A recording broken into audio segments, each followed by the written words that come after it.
América.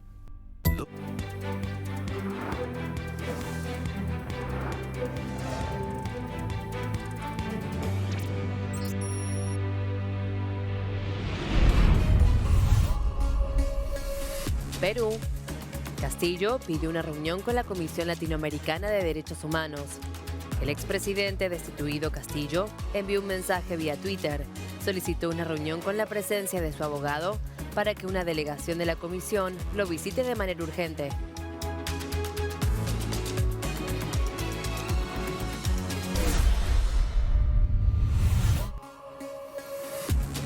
Chile.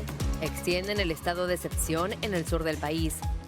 El Congreso aprobó una nueva prórroga del estado de excepción. Estará vigente por 15 días en la Araucanía y el Biobío.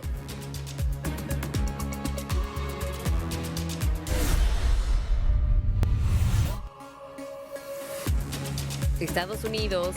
Avanza la tormenta de frío.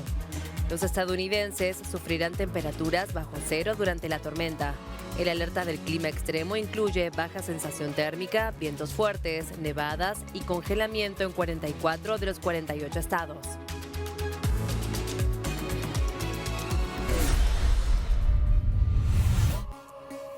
Zelensky se reunió con Biden. El mandatario ucraniano mantuvo un encuentro bilateral con Biden. Estados Unidos seguirá apoyándolo y se espera un nuevo paquete de ayuda por $45.000 millones.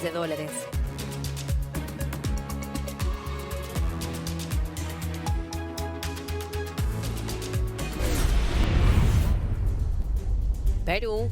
Castillo pide una reunión con la Comisión Interamericana de Derechos Humanos.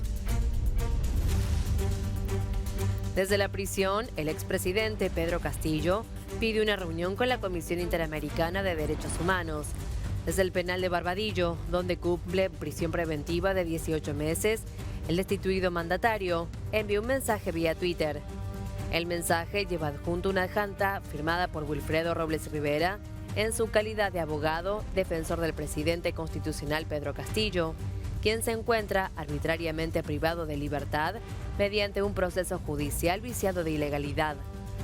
En la misiva se indica que el día 20 de diciembre, mediante las gestiones realizadas por la organización Red Nacional de Derechos Humanos, se solicitó a la Comisión Interamericana de Derechos Humanos una reunión con el expresidente con presencia de su abogado defensor. Agregan que la Secretaría Ejecutiva de este organismo respondió que dentro de la agenda del equipo técnico de la comisión estaba programada una visita al señor Castillo al penal donde cumple prisión preventiva.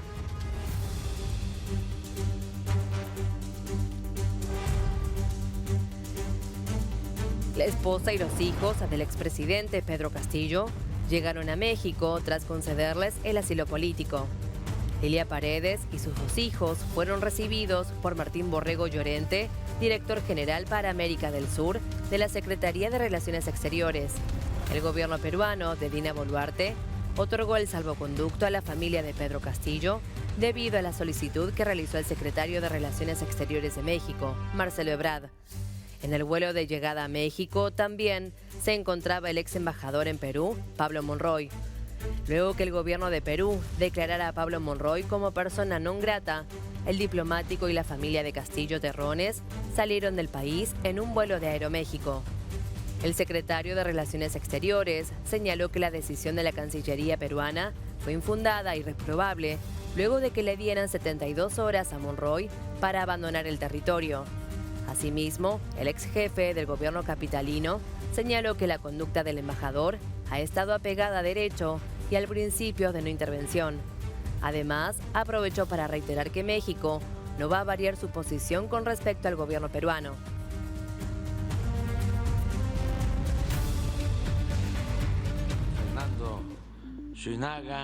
Sin ruptura de relaciones entre México y Perú, el presidente mexicano Andrés Manuel López Obrador aseguró el miércoles que su gobierno decidió mantener los vínculos de manera normal, a pesar de que el país andino declaró persona non grata a su embajador en Lima.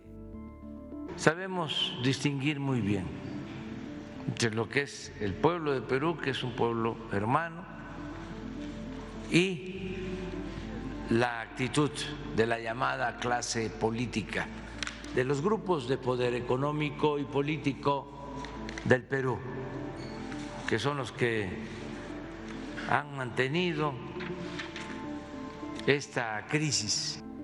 Perú decidió expulsar al embajador mexicano Pablo Monroy, argumentando injerencia en los asuntos internos del país. El presidente López Obrador ha defendido al destituido exmandatario peruano Pedro Castillo, detenido bajo cargos de rebelión tras intentar cerrar el Congreso y gobernar por decreto. El martes, el gobierno peruano otorgó un salvoconducto para que la esposa y los 2 hijos de Castillo viajaran a asilarse a México, a donde llegaron la mañana del miércoles. Y vamos a defender siempre el derecho de asilo. Es parte de nuestra política exterior. López Obrador volvió a defender a Castillo el miércoles y acusó al gobierno peruano de reprimir a los manifestantes que exigen su liberación.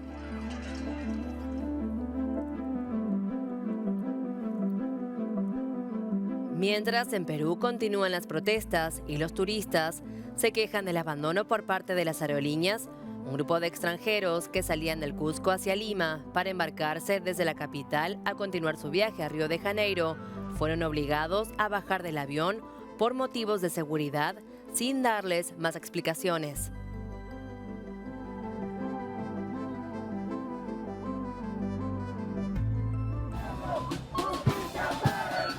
Manifestaciones en la Plaza de Armas de Cusco, la antigua capital del Imperio Inca.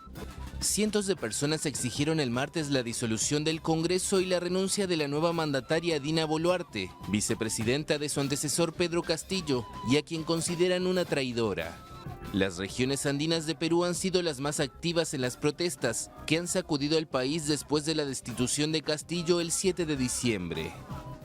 Nosotros, los hijos de Huaycaipuro, los hijos de Tupac Amaru, de Micaela Martínez, decimos: ¡lárgate, Congreso corrupto! El pueblo salió cansado de todo este abuso a hacer protesta a las calles para ser escuchados. Y es más, a nosotros desde el Congreso nos tratan de terroristas. Nosotros somos el pueblo, gente sana, gente trabajadora, gente que mantiene el capital en todo. Cuando la protesta acabó, aún se desconocía la decisión del Parlamento de adelantar las elecciones para abril de 2024, adoptada en la noche del martes como un intento para atenuar la crisis. Pero los manifestantes pedían elecciones lo antes posible. ¿Por qué se aferran tanto? Porque hay contratos que van a venir al otro año del pueblo. Por eso se aferran, porque quieren su tajada estos. Este Congreso corrupto, esta Dina Boluarte que ha sido comprada por los grandes. Ante el tercer intento del Parlamento de someterlo a juicio político, Castillo quiso disolver el Congreso y gobernar por decreto. Tras ser destituido, fue arrestado cuando quería refugiarse en la Embajada de México. Su elección como presidente en 2021 reflejaba la oposición de las provincias indígenas con Lima y sus élites.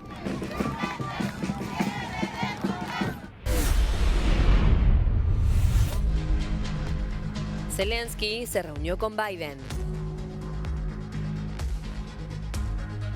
Zelensky se reunió cara a cara con Joe Biden en la Casa Blanca. En la primera gira por el exterior, desde el inicio de la guerra en su país, el mandatario ucraniano mantuvo un encuentro bilateral con su par estadounidense. Joe Biden dijo públicamente que Estados Unidos seguirá apoyándolo el tiempo que haga falta. El presidente de Ucrania, Vladimir Zelensky, espera que el Congreso de Estados Unidos apruebe un nuevo paquete de ayuda a su país valorado en $45 mil millones, según lo expresó este miércoles en una rueda de prensa conjunta con su homólogo estadounidense, Joe Biden, con quien mantuvo antes una reunión en la Casa Blanca. Gracias, señor presidente, por los $45 mil millones, porque se trata de una gran ayuda. Espero que el Congreso apruebe esta ayuda financiera para nuestro país. Cada dólar de esta inversión va a reforzar la seguridad mundial, acentuó Zelensky. En su comentario sobre la decisión de dotar a Kiev con una batería del sistema de defensa aéreo Patriot, Biden destacó que este complejo no busca propiciar una escalada del conflicto y es de carácter defensivo, al tiempo que aseguró que Estados Unidos seguirá apoyando a Kiev el tiempo que haga falta con el armamento necesario para asegurar su éxito en el campo de batalla. Por otra parte, Zelensky agradeció el apoyo del Congreso estadounidense y aseguró que su soporte ha sido vital no solo para resistir la invasión rusa, sino para lograr un punto de inflexión en el campo de batalla. Ucrania se mantiene en sus líneas y nunca se rendirá. Nuestras dos naciones están aliadas en esta batalla, afirmó Zelensky en una sesión conjunta del Senado de Estados Unidos y de la Cámara de Representantes, en la que fue recibido con ovaciones y aplausos, y donde recalcó que la tiranía rusa ha perdido el poder sobre su país. En su esperada intervención, que duró cerca de media hora y en la que fue interrumpido varias veces por las ovaciones del hemiciclo, dejó claro que la ayuda concedida no debe verse como una muestra de caridad, sino como una inversión en la democracia. Además, denunció a Putin por su política genocida con el régimen de Irán y advirtió que si no se frena su agresión, será cuestión de tiempo para que otro país se vea afectado.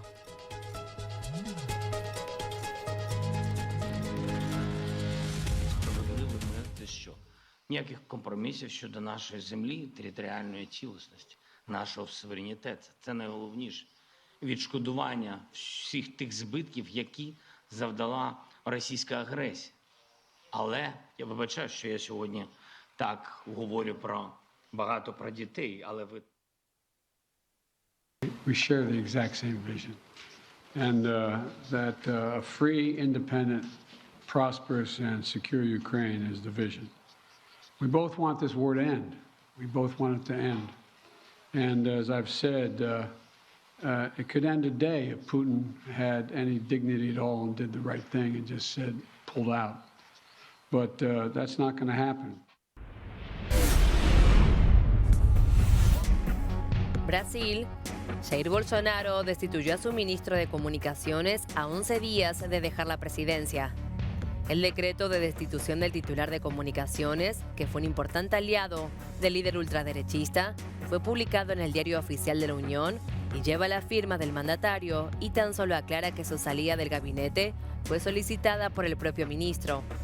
A diferencia de casos semejantes, el decreto no nombra un sustituto, por lo que se prevé que el actual secretario general del ministerio ejercerá como interino hasta el final del gobierno.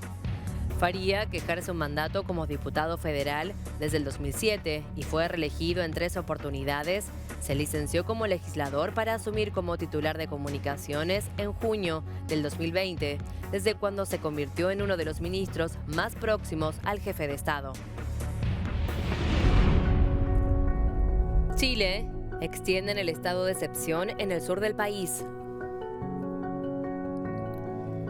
El Congreso aprobó una nueva prórroga del estado de excepción para la macrozona sur debido a la violencia que viven las regiones de la Araucanía y Biobío. Tanto la Cámara de Diputados como el Senado aprobaron la 14ª prórroga al estado de excepción en la macrozona sur.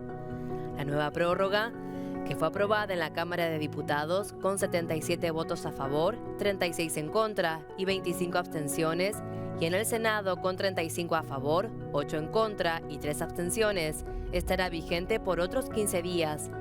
El pasado mes de mayo, el gobierno de Gabriel Boric impuso el estado de emergencia para que los militares hicieran frente a la situación de violencia en la macrozona sur.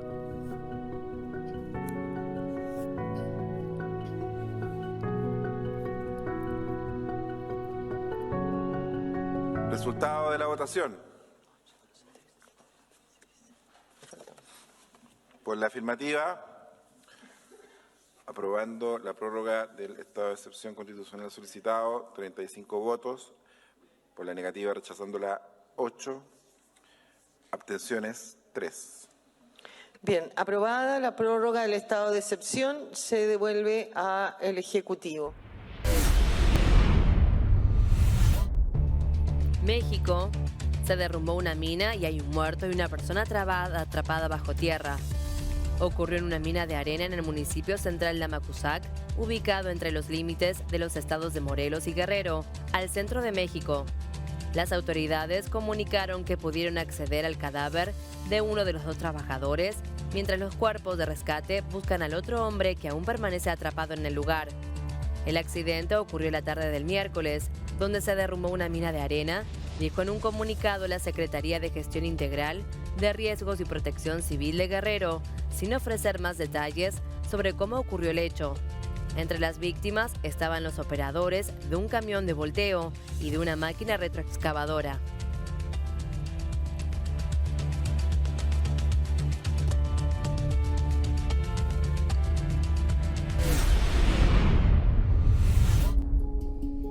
Venezuela. La oposición pide eliminar el gobierno interino encabezado por Guaidó. La mayoría de opositores que apoyaron la autoproclamación de Juan Guaidó como presidente encargado de Venezuela en 2019 pidieron este miércoles la eliminación del llamado gobierno interino, encabezado por el exdiputado, que cuenta con el reconocimiento de Estados Unidos y otros países.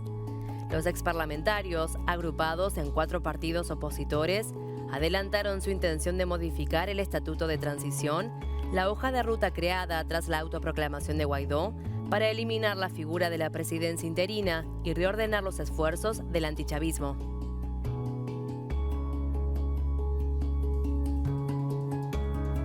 La propuesta sería la eliminación de todo el gobierno interino, a excepción de 3 instancias que nos consideramos son necesarias para la defensa de los activos en el exterior.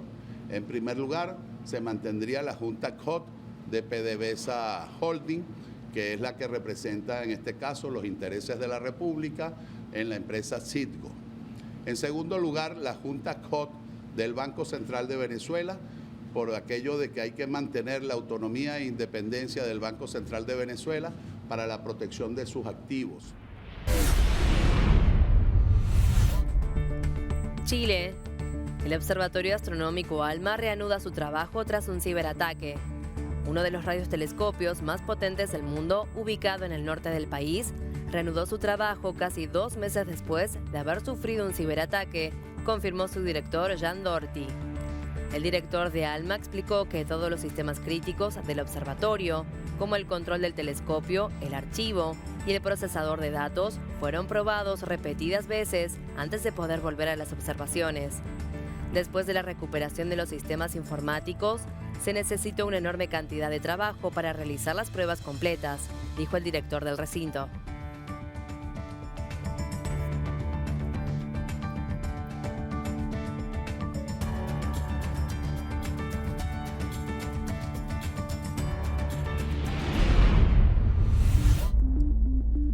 Perú reabrió su frontera con Bolivia después del bloqueo del principal paso entre países. El gobierno de Bolivia ha informado de la reapertura de las operaciones en la frontera con Perú en Desaguadero para permitir el transporte de carga internacional que se encontraba parado por el bloqueo impuesto por parte de las protestas. El viceministro de Comercio Exterior boliviano, Benjamín Blanco, ha informado que las autoridades del país realizarán trabajos de limpieza de escombros que se utilizaron para bloquear. Se permitirá el flujo de 272 camiones que ya se encuentran vacíos y 400 que retornarán con sus cargas a nuestro país, ha indicado el viceministro.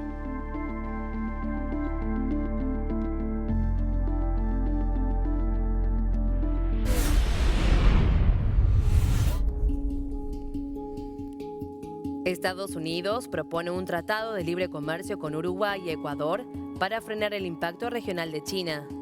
En una carta enviada al secretario de Estado, Antony Blinken, el senador que preside la Comisión de Asuntos Exteriores y otro miembro del comité con experiencia en acuerdos comerciales estadounidenses, propusieron usar de modelo el Tratado de Libre Comercio de América del Norte, que Estados Unidos mantiene actualmente con México y Canadá. En opinión de los senadores, Washington debe ampliar sus vínculos comerciales con socios de confianza, como ocurre con Uruguay y también Ecuador, ya que sin una mayor participación estadounidense, el país del norte corre el riesgo de perder oportunidades de acceso al mercado para las empresas estadounidenses y la posible erosión de la influencia en la región en relación con China. La presión del Congreso estadounidense a la administración Biden ocurre en momentos en que el presidente de Uruguay, Luis Lacalle Pou, lanzó toda su artillería para cerrar sendos pactos comerciales internacionales con China y el reciente pedido de adhesión a la Alianza Transpacífico.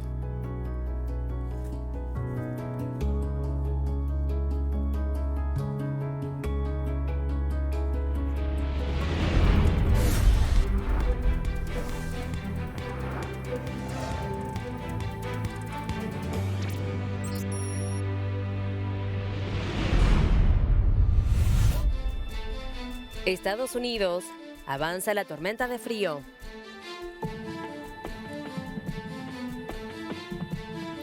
El alerta de clima extremo por muy baja sensación térmica, vientos fuertes, nevadas y congelamiento en 44 de los 48 estados continentales, 60 millones de estadounidenses, el 20% de la población total, sufrirán temperaturas bajo cero durante la tormenta que se va a prolongar por los próximos días.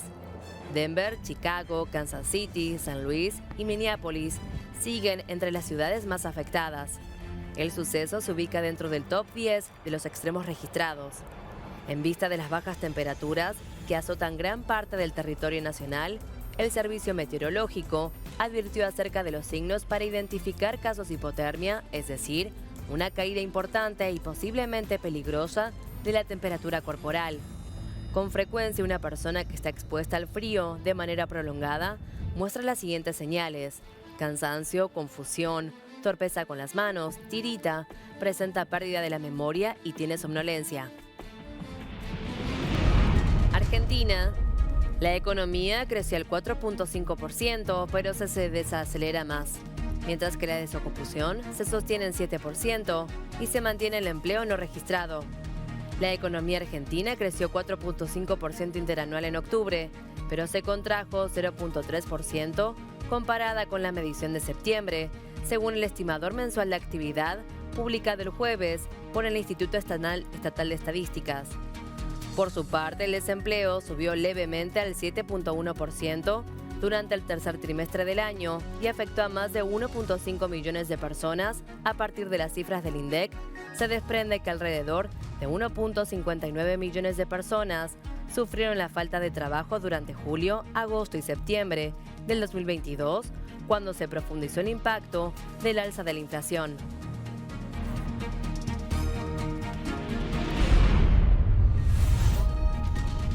Venezuela. Se necesitan más de 40 salarios mínimos para cubrir la canasta básica. De acuerdo con el reporte del Centro de Documentación y Análisis Social de la Federación Venezolana de Maestros, durante noviembre, una familia precisó $15.82 diarios para cubrir sus necesidades alimenticias, cuyo valor alcanzó en noviembre los $474.87, según estimaciones del Centro de Documentación y Análisis Social de la Federación Venezolana de Maestros. De acuerdo con el reporte del ente, durante noviembre, cuando el salario mínimo de 130 bolívares equivalía a $11.71 mensuales, una familia necesitó $15.82 para cubrir la canasta alimentaria, calculada con los precios de 60 productos. El costo de la canasta en noviembre representa un aumento del 3.44% respecto a octubre, cuando tenía un valor de $459.08. El sector de alimentos que registró mayor aumento fue el del café con un 57%, seguido de las carnes y sus preparados y las frutas y hortalizas, ambos con 40.4% de aumento. En su reporte mensual, el Observatorio Venezolano de Finanzas aseguró que la inflación de noviembre en Venezuela fue de 21.9% puntos porcentuales, más que en octubre.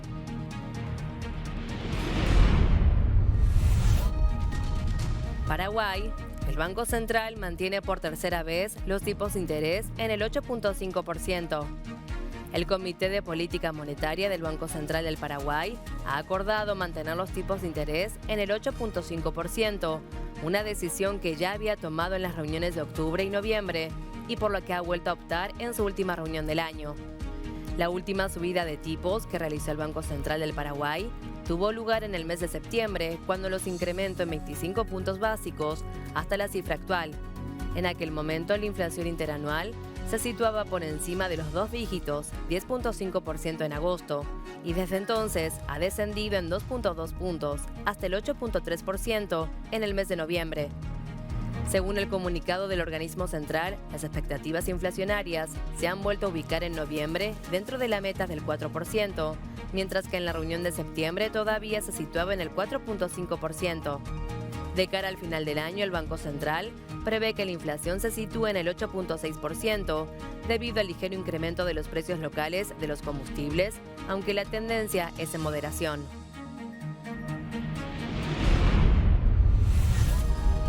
Bolivia.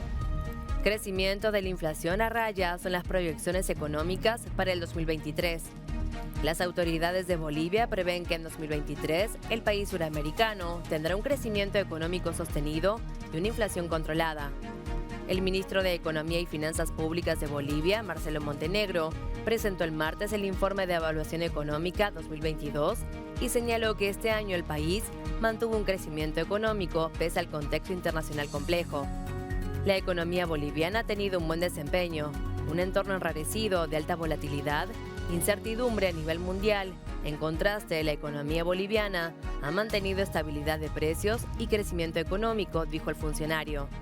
Del mismo modo, el titular de la cartera sostuvo que el próximo año el país va a continuar la senda de crecimiento, como han previsto el Fondo Monetario Internacional, el Banco Mundial y la Comisión Económica para América Latina y el Caribe, que estiman que la nación estará entre las economías de mayor expansión en la región.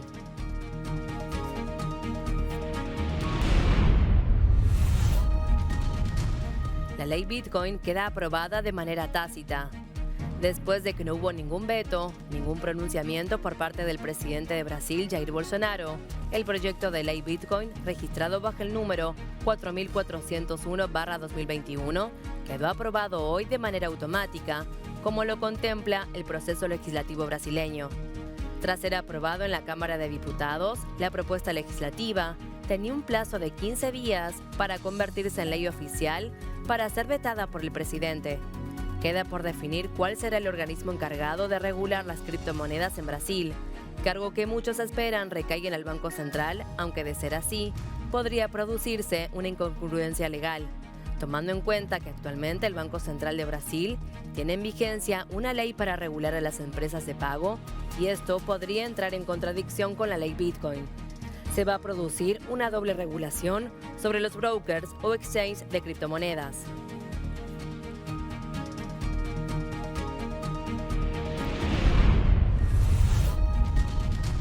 Estados Unidos. El precio del petróleo subió por tercera jornada consecutiva tras la caída de reservas. El precio del barril de Brent del Mar del Norte para entrega en febrero ganó 2.76% a $82.20 en Londres. En tanto, en Nueva York, el barril de West Texas Intermediate para igual mes ganó 2.70% a $78.29. El West Texas alcanzó un máximo en más de 2 semanas. Inicialmente, el mercado se vio impulsado por el anuncio de una prolongación de la economía y suspensión de operaciones en parte del oleoducto Keystone. Los operadores observan con preocupación informaciones que indican que las exportaciones de crudo rusas bajaron en las últimas 2 semanas desde que entró en vigor un embargo europeo y el tope de precios al crudo de ese origen. El informe de reservas en Estados Unidos empujó aún más hacia arriba los precios. Las reservas comerciales de petróleo tuvieron una fuerte baja la semana pasada en Estados Unidos, según cifras publicadas el miércoles por la Agencia de Información sobre Energía, que sorprendieron al mercado.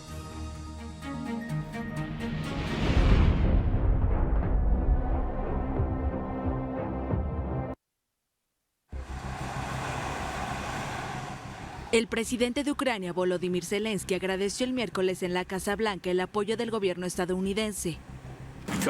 En primer lugar, de verdad, todos mis agradecimientos de corazón, de los corazones de los ucranianos, de todos los ucranianos, de nuestra nación, una nación fuerte. Todo el reconocimiento a usted, en primer lugar, señor presidente, por su gran apoyo y liderazgo, por supuesto. Europa y muchos países nos ayudaron y están ayudando ahora, porque la guerra no ha terminado.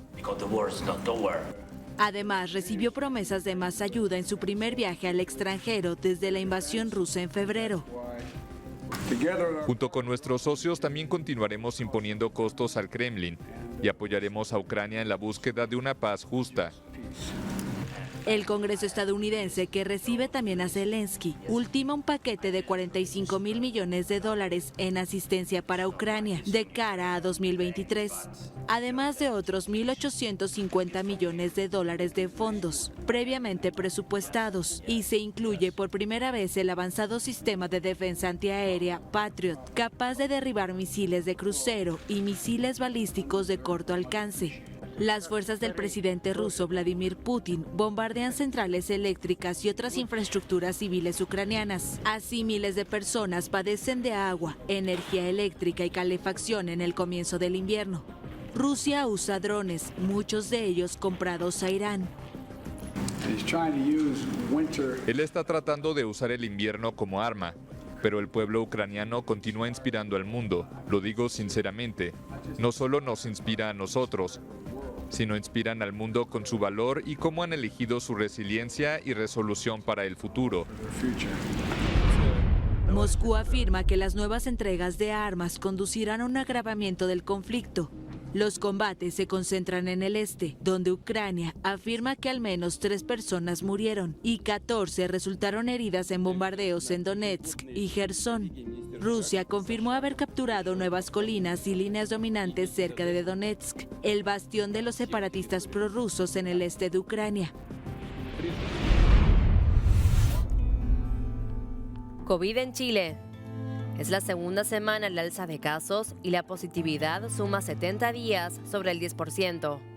Con solo 22.753 exámenes, el gobierno informó la detección de 4.208 contagios y 14.62% de positividad, aunque Arica y Parinacota arrojó 24.68%. Este miércoles, el balance diario COVID-19 del Ministerio de Salud arrojó 4.208 casos nuevos de la enfermedad, 2.486 de ellos sintomáticos y 1.354 pacientes que no saben de su cuadro positivo. Chile ya acumula un total de 4.992.125 infectados desde el inicio de la pandemia.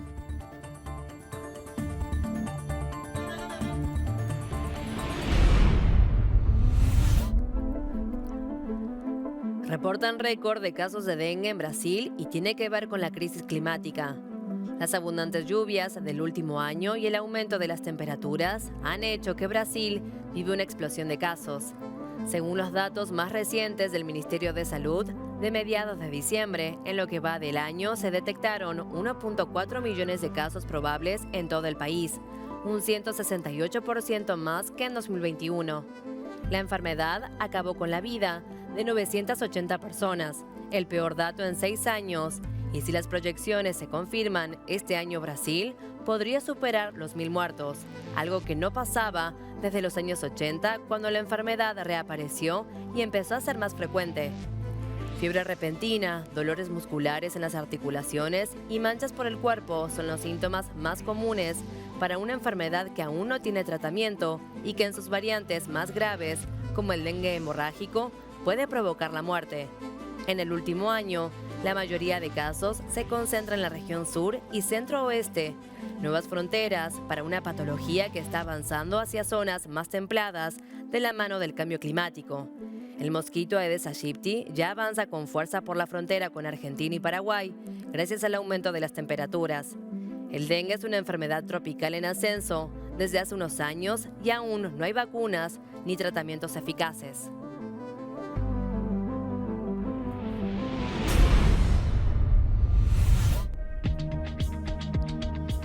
Uruguay. Mario Stevenazzi fue designado como nuevo comandante en jefe del ejército. Reemplazará en el cargo al general Fregosi, quien pasará a retiro obligatorio el próximo 31 de enero. Stevenazzi era el general de derecha, como se conoce en la jerga militar, dado que tiene mayor antigüedad en la jerarquía. El general egresó de la escuela militar en 1986 como alférez del arma de artillería.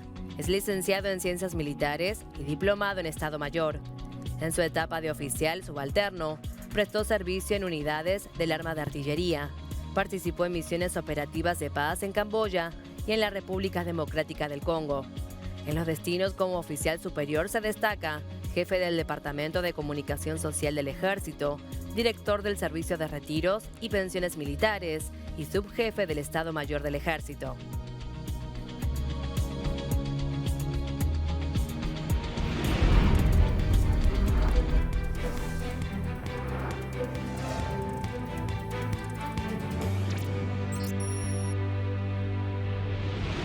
Venezuela. Capturaron a un sicario acusado del homicidio del fiscal paraguayo Marcelo Pecci.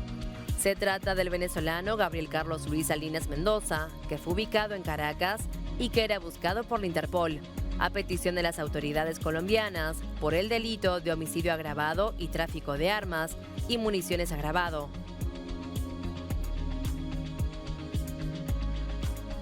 Esta persona, de acuerdo pues a lo que desarrolló la Policía Nacional y la Fiscalía, sería partícipe de estos hechos como coautor, debido a que él era el encargado de transportar a la persona que finalmente disparó contra el fiscal Marcelo Pecci.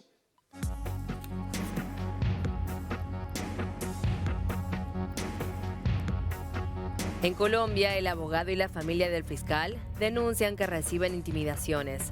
El jurista Francisco Bernate, que representa a la viuda del fiscal asesinado, advirtió que es acosado por redes sociales y lo han intimidado para no asistir a audiencias presenciales en Cartagena. Bernate aseguró que están recibiendo mensajes en sus redes sociales con fotografías de los lugares que visitan para hacerles saber que los están siguiendo. Calificó estos acercamientos a la familia Pecci como llamativos y también agregaron que han tomado las precauciones que tienen a su alcance, pero consideran necesario recibir medidas de protección adicionales. Bernate señaló que él y la familia Pecci fueron convocados a una serie de audiencias presenciales en la capital de Bolívar, el mismo sitio donde fue acribillado el fiscal en mayo pasado. El abogado considera que esta situación los pone en peligro y pidió que se les permita asistir virtualmente. Para él, estas intimidaciones representan unas condiciones de seguridad para él y sus apoderados, de modo que ya lo informaron ante la Fiscalía General de la Nación. Acudimos a organismos nacionales e internacionales que esperamos se pronuncien en las próximas horas sobre la necesidad de unas medidas de protección.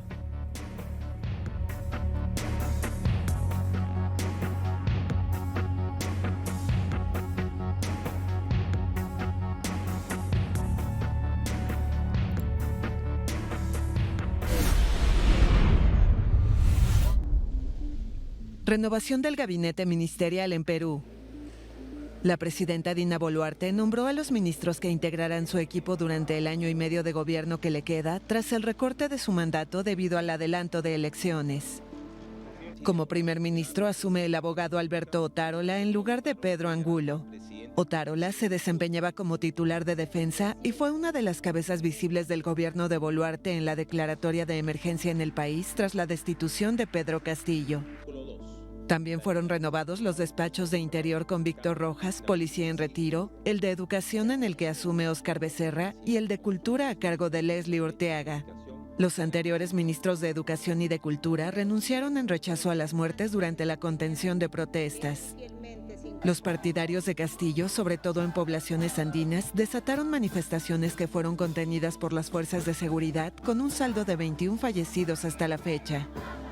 Boluarte deberá entregar el mando a su sucesor en julio de 2024, fecha a la que fueron adelantados los comicios que se celebrarían en 2026.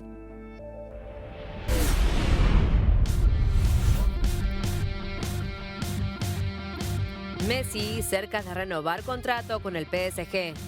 Leo Messi y el PSG han llegado a un principio de acuerdo para prolongar su contrato. Según ha adelantado Le Parisien y confirmado por Sport, las dos partes avanzaron de forma decisiva sus negociaciones durante el Mundial de Qatar. En el transcurso del torneo se celebró una reunión decisiva en Doha entre Jorge Messi, agente y padre del jugador, con Nasser Al-Khelaifi, presidente del PSG, en la que se refrendaron las bases del nuevo acuerdo.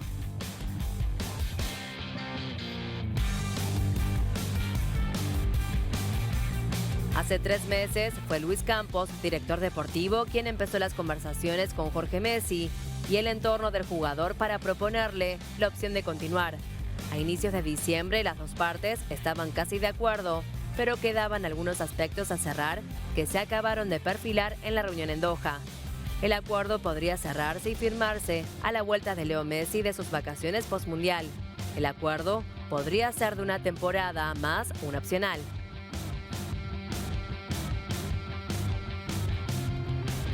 Queda de 9 migrantes desaparecidos en el naufragio frente a Florida.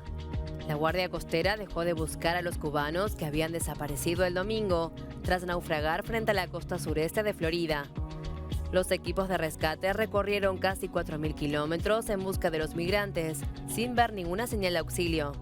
Nuestras condolencias para los seres queridos de los fallecidos en el mar, dijo la Guardia Costera. La búsqueda había empezado después de que una persona rescatara el domingo por la tarde a un migrante en el mar frente a Lakes Worth Beach, unos 100 kilómetros al norte de Miami. Ese superviviente informó entonces que había partido de Cuba el 10 de diciembre junto a otras 9 personas y que su embarcación había volcado el domingo por la mañana. Poco antes de anunciar el final de su operación, la Guardia Costera indicó en Twitter que estaba buscando a otros 2 migrantes cuyo bote había volcado a unos 60 kilómetros de Butte Cay, en los Cayos de Florida. Las otras 19 personas que iban a bordo de esa embarcación, cuya nacionalidad no se comunicó, fueron rescatadas. En las últimas semanas, el número de balseros cubanos que emprenden la peligrosa travesía marítima hacia Estados Unidos parece haberse disparado.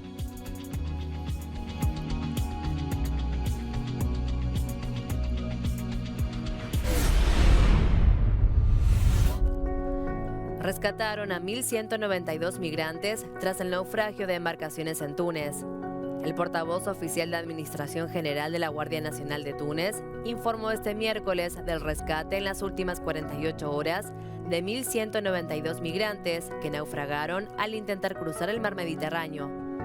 La acción de salvamento fue ejecutada por las unidades de fuerzas navales tunecinas, pues los náufragos viajaban en embarcaciones en malas condiciones frente a las costas orientales de esa nación. Según el vocero, los servicios navales rescataron a 215 personas de nacionalidad tunecina y las 77 restantes son de diferentes nacionalidades.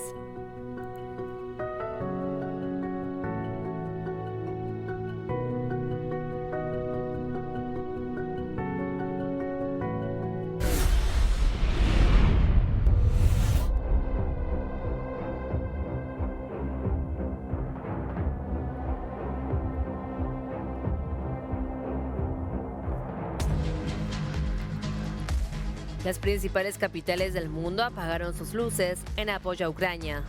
Este apagón fue propuesto por el presidente de Ucrania, Volodymyr Zelensky. La iniciativa busca concientizar sobre los bombardeos rusos que han destruido el tendido eléctrico en el país y recaudar fondos para la compra de generadores que serán destinados a hospitales. La convocatoria del apagón fue por 1 hora a las 20 horas local y se convocó a las principales ciudades del mundo.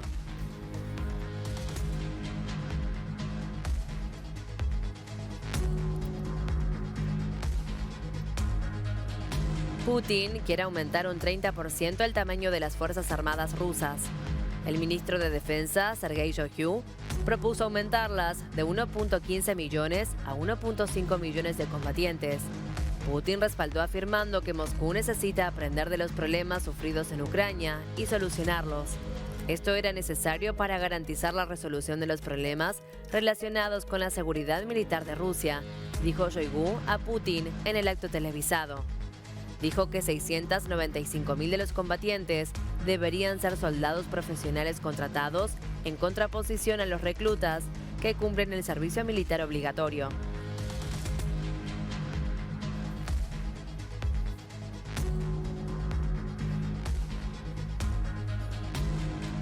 Ucrania recibirá armas y municiones durante todo el 2023 tras la firma de convenios con otras naciones aliadas.